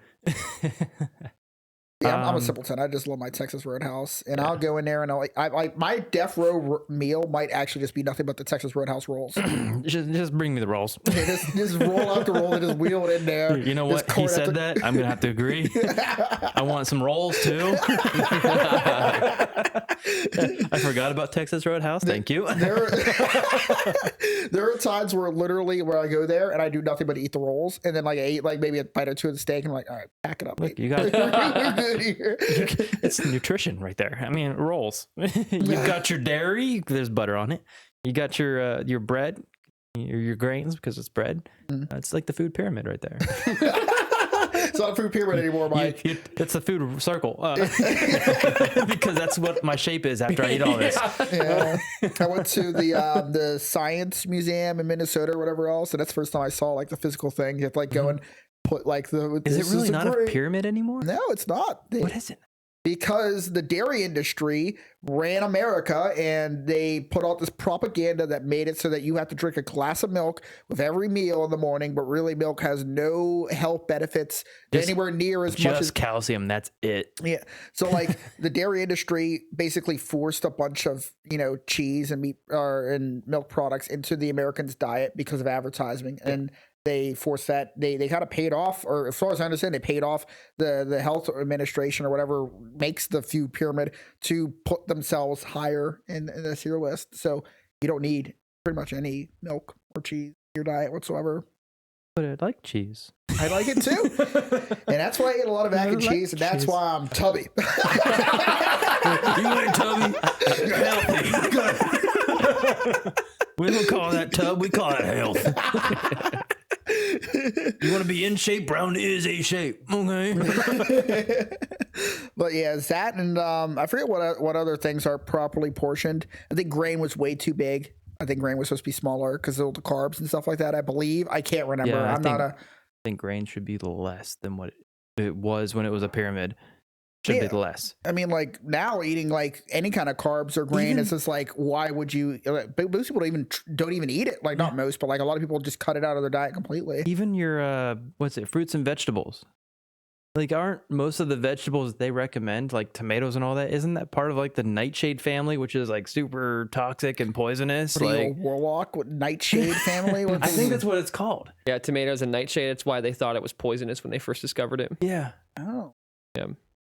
I mean, it still kind of is, but I mean, have you ever put something around a tomato and it didn't become soggy because all the acid starts eating away at it? I don't think I've ever tried before. I mean, no, tomatoes are stupid acidic. Oh, really? Yes. They don't look like it. They just look kind of like apple-ish or whatever. But back to cooking. If you ever want to tenderize a steak, pineapple juice. Oh yeah, the enzymes in that. But don't leave it in there too long because then you'll have mashed steak instead of steak. I see. Did you know that when you eat pineapple, pineapple eats you? It's a love-love relationship. The enzyme breaks down your mouth as you eat it. Breaks down my mouth. Yeah, if you eat enough pineapple, your mouth will get like, I guess, sore. You'll feel it. It's fighting back. Like, yeah, it's fighting back. Don't eat me. That's why pineapples are spiky. That's like that interesting. scene in Little Nicky where Hitler's getting. All right, I don't know what that means, but You've never seen Little Nicky? no, It's an Adam Sandler movie. Okay, And he's the son of Satan. I think Okay. he's the son of, or he's related to Satan, and he comes from hell. distant and he's, cousin. He's Got on it. Earth, and Hitler is back in hell because obvious reasons. And he's wearing like those kinky French made uniforms, and there's a demon or someone behind him, and he's holding a pineapple, and he's about to shove it up Hitler's area. Okay, And so he's about to do it, and he turns it around to where like the spiky leaves are, and goes that end first. It's fighting back. Oh my god! I'll try and find that later. You might have to send that to me or something. I'll definitely watch it.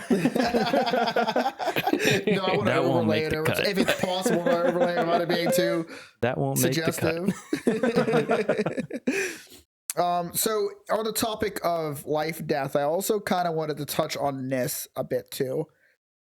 As we've progressed as society, we've increased humans' ability to live longer, up into their 80s, 90s on average.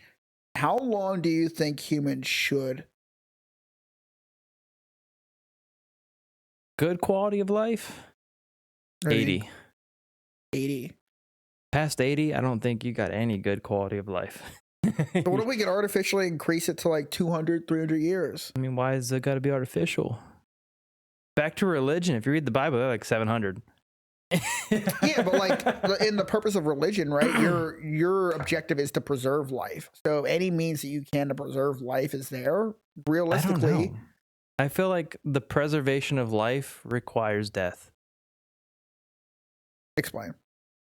Like old people need to die so that the young people can lead on, and then when they become old, they die and move out of the way for the younger people.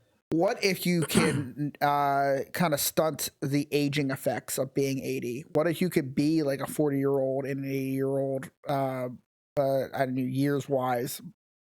I feel like I'm an 80-year-old in a 30-year-old body. That's normal, Mike. If Yeah, you what if could kind of stunt yeah, what if you the were aging like, effects, what if you look like you are now, but you're 80 years old? didn't they have a search for the Fountain of Youth? Because I want to be on that ship. Do you? How long would you want to live? How long would you, if you could live Honestly, any number of years you wanted to, how long would you want to live? If I had to put a number on me, 85. 85. 85. That's how many years you want to live in your... That's it. Because I feel like, unless, I mean, if you stunt the effects of getting old and all that, sure, I'll live however long my body can put up with. Right. But let's say, in this world, we can't stop the effects of aging. I think 85. And that's I live a long, happy life. And the last, few years, maybe grandkids, great grandkids, whatever. And then I'm going to move out of their way. Just put me in the ground. I'm out of the way. Not to be depressing, but the three of us are halfway there, effectively, right? Like we're Speak for yourself. You double it, we're gonna be like 60, 70. What do you mean? Speak for yourself. What do you mean? You're like, aren't you like 35? I'm only 32. 32? Yeah, that's like 64. By that time, you're old. I'm already old. I'm the same age so you're as okay. the old people. When I was young, I thought 30 was old. I am now officially that age. I am the same age as old people. Okay. I'm just saying that means you're halfway done already, though. Like if you're looking at 60 as like super old. Tune in tomorrow for my midlife crisis. I've been told I'm halfway there. I'm just saying. Like you're okay with being halfway done if you throw 80 out there? I mean, it's not really half. I know you're all about math and numbers. I'm okay with that. Because like, let's say, what's a normal retirement age? Let's say 65. Right, I get good luck by the time we're there. Sorry, yeah. Go ahead. I mean, by the time I'm there, it's like 94. But like, I might never see retirement. I might be like this one guy I met on a job site as an engineer, and he said, "I will retire when I'm dead." It's like I get that. No, I feel that. So like, I would definitely retire, but I will certainly keep doing jobs after I retire. I don't know. I feel like if I retire, whatever money I have saved up, I'm going to do the things that I wanted to do, essentially, like see the world, right? Why not now? I mean, I'm doing it kind of now, but if I'm You're retired... in Pennsylvania! You're in Pennsylvania. What are you doing? You drove the wrong way. Can't go south. I'm already south. Everybody goes to Florida. And what are you doing? Everybody goes to Florida. Can't go more south. I hit water. I drowned. I'm Irish. Doesn't mean we can swim. By the time you're 80, Florida will be an island, and it'll be great. It might not even exist. Yeah. Florida? Who? Yeah. Maybe you can move to Greenland. That has good land prospects here soon. I'll go to Iceland. You know, Iceland, Greenland's actually like a misnomer, I guess, where Iceland is actually the green place and Greenland is actually the ice place. It's reverse psychology. Yeah. They did that in real life. Yeah, the Vikings are the ones who said that. It's like, you want to go to Greenland? Yeah, they're fantastic there. Yeah, it's green. Go to Greenland. Ice. You don't want to go to Iceland. It's frozen there. They trolled the world for generations to come, just like Jesus. Anyway. How did Jesus troll a generation? Whatever. Moving on. What if Jesus was a troll? Let's pretend we're mythology here. I'm gonna die. Look at that. It's so funny. Watch it. Come back. Life, death. Look, I died. Or you thought. So you thought I did, huh? Yeah. So we're coming up on the final minute here, Mike. Is there anything you wanted to tell the audience before we bring this podcast to a close? Do your research, question everything. Even that statement. Even that. Figure it out. Question it. Do your research. Now, if you're going to go to college, do your research on the college. Even if you're an athlete, sure, you might look at like, the Alabamas, the Ohio States, whatever, the big names for being an athlete. Do your research on the college. Get an actual degree.